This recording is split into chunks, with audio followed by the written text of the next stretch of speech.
বিসমিল্লাহির রহমানির রহিম। হে জগতবাসী, আজ আমি শামীম আলী চিশতি আপনাদের সামনে একটি আলোচনা নিয়ে হাজির হলাম। সেই আলোচনাটি হলো যে এই পৃথিবীর মানুষে কেউ সাধনা করে, কেউ আল্লাহর ইবাদত করে, কেউ আল্লাহর টাইম টু টাইম আল্লাহর নামাজ, রোজা, হজ, জাকাত করতেছে।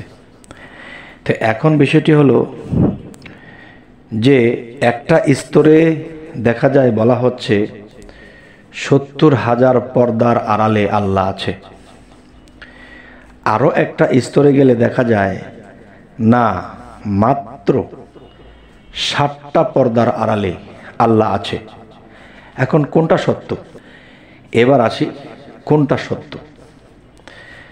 এখন 60টা পর্দাই কি সত্য, নাকি 70টা পর্দা, নাকি 70,000 পর্দা? 70,000 এবং 7,000 এবং 700 এবং 7টি। তো 70,000 পর্দার আড়ালে যদি আল্লাহ থাকে, আমাদের মতো ক্ষুদ্র মানুষ কি কখনো আল্লাহকে খুঁজে পাবো? আল্লাহ কি এত কঠোর হয়ে গেল যে 70,000 পর্দা কি করে ভেদ করব আমরা? আচ্ছা, তাহলে 70,000 শরীয়তের লোকেদের জন্য, তারা কোনোদিন যে আল্লাহকে দেখার চেষ্টা করবে না। কিন্তু আল্লাহ কিন্তু বলেছে, যারা দুনিয়ায় আমাকে দেখলো না এবং দেখার চেষ্টা করলো না, হাসরের দিন তারা অন্ধ হয়ে উঠবে।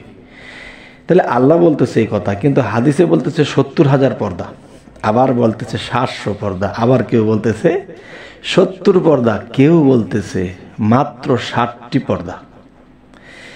তাহলে এর মধ্যে সত্য কোনটা হবে?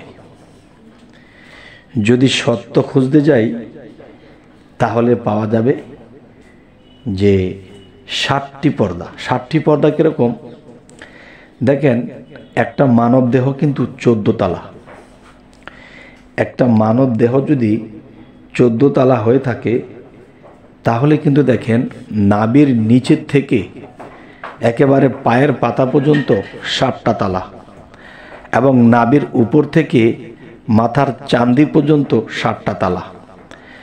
তাহলে এই 7 7 14 তালা। এখন দেখা যায় হযরত মুহাম্মদ সাল্লাল্লাহু আলাইহি সাল্লামকে যখন আল্লাহ মেরাজ করার জন্য নিয়ে গিয়েছিল, তখন দেখা যায় যে 7 আসমান ভেদ করে আল্লাহর সাথে সাক্ষাৎ করে এসে, সেই 7 আসমান কি আমার ক্ষুদ্র মানব দেহে, আপনার ক্ষুদ্র মানব দেহেও আছে। তাহলে এই ক্ষুদ্র মানব দেহে যদি 7 তালা 7 তালা 14 তালা থাকে, তাহলে কিন্তু বাহ্যিক জগতেও আছে। তো এখন আমি যেটা বলবো যে বাহ্যিক জগতেও যদি আল্লাহ চায় তাও নিতে পারে, এবং নিজের দেহগড় থেকে যদি আল্লাহ চায় মেরাজ ঘটাতে পারে, আল্লাহ সব পারে। তবে যে যেখানে বিশ্বাস করেন দুটোই সত্য। এখন আমার কথা হলো যে আমার যেটা কথা সেটা হলো যে এই 60টা স্তর তিনি ভেদ করেছেন। 60টা স্তর তিনি ভেদ করেছেন কিরকম দেখেন, যে নিচু তালা থেকে যখন উপরেরটা উঠলো 2 তালা, এরপরেরটা যখন আসমান পার হইল, এরপরে গিয়ে 3 তালা, এরপরে যখন পার হলো, এরপরে এরকম করতে করতে 7ম তালাতে গিয়ে আল্লাহর সাথে আরশে আজিমে আল্লাহর সাথে দেখা হলো, সাক্ষাৎ হলো, মোলাকাত হলো। এটাকে মেরাজ বলা হলো। তো এখন যে বিষয়টি আমি বলবো যে আমার মতে 60টি পর্দা বা 60টি তালা, এই 60টি তালা লাভ করলেই তিনি আল্লাহর সাক্ষাৎ লাভ করবেন। তবে আজকের যে কথাটি হলো যে একদল বলতেছে 70,000 পর্দা, একদল বলতেছে 700 পর্দা, আরেক দল বলতেছে 70টি, আরেক দল বলতেছে 60টি।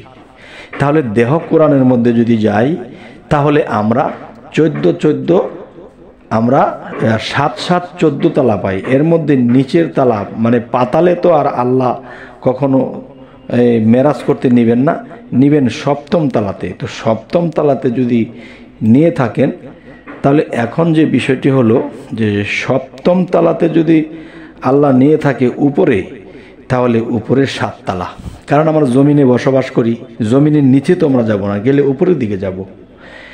তাই বলি কি যে এই 7টা তালাই 7টা পর্দায় পরিণত। কারণ আপনার মতো আমার মতো ব্যক্তি একটা তালা মানে এক আসমান পার হওয়া সম্ভব না যদি আল্লাহ আমাদেরকে না নেয়।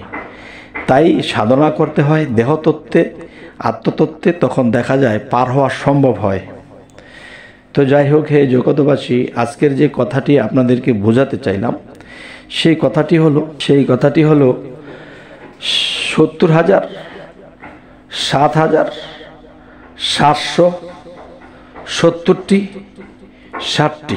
এখান থেকে হাকিকতের মতে যদি যাই, দেহ কোরআনের মধ্যে হিসেব করতে যাই, তাহলে 60টি তালাই 60টি বড় বড় পর্দা, যা ভেদ করতে হলে আমাদের আত্মসাধনা করতে হবে।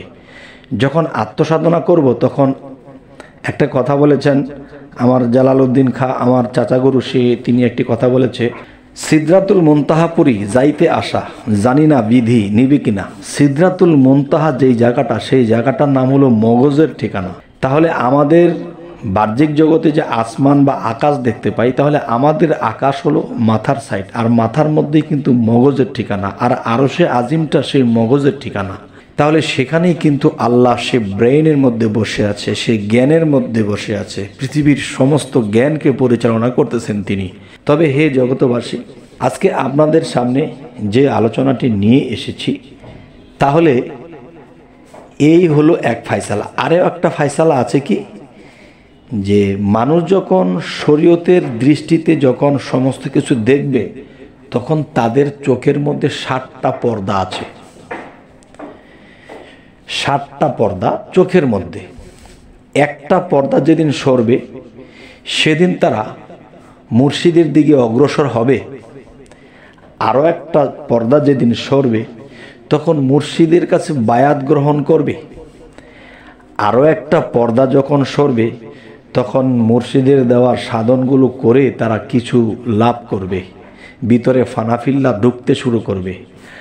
আরও একটা পর্দা যখন খুলবে, তখন দেখা যায় যে ভিতরে আত্মা যে আছে, পরমাত্মা, এই পরমাত্মার দর্শন কোনো একদিন পাবে।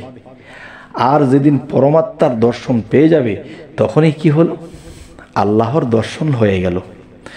তাহলে আজকের কথাটি হলো, পর্দার অভাব নেই। তবে আমি প্রথম পর্দা, সপ্তম তালা বা 7টা স্তরকে বোঝানো হয়েছে। শরীয়তের দৃষ্টিতে যদি যাই, তখন দেখা যায় এরকম খুলতে হবে যে মুর্শিদকে ধরবো একটা স্তর, মুর্শিদকে ধরতে যাইতেছি একটা স্তর, মুর্শিদের কাছে গিয়ে বায়াত হয়েছি একটা স্তর, এবং মুর্শিদের কাছে কর্ম আমল নিয়ে করতে করতে কিছু একটা দেখেছি, পেয়েছি একটা স্তর। আরেকটা স্তর যখন পার হয়, তখন মানুষ নিজের আত্মসাধনা করে সে আত্মাকে লাভ করতে পারে। তবে আজকের এই আলোচনাতে আপনাদেরকে আমি কি খুশি করতে পারলাম, আপনাদের আত্মার খোরাককে আমি দিতে পারলাম? অবশ্যই জানাবেন, এবং কী ধরনের আলোচনা আপনারা চান অবশ্যই কমেন্ট করবেন। তবে সকলেই ভালো থাকবেন এবং আমাদের চ্যানেলটিকে সাবস্ক্রাইব করে নেবেন, পরবর্তীতে যেন ভালো ভালো ভিডিও আপনাদের কাছে পৌঁছে দিতে পারি। সকলেই ভালো থাকবেন। আল্লাহ হাফিজ।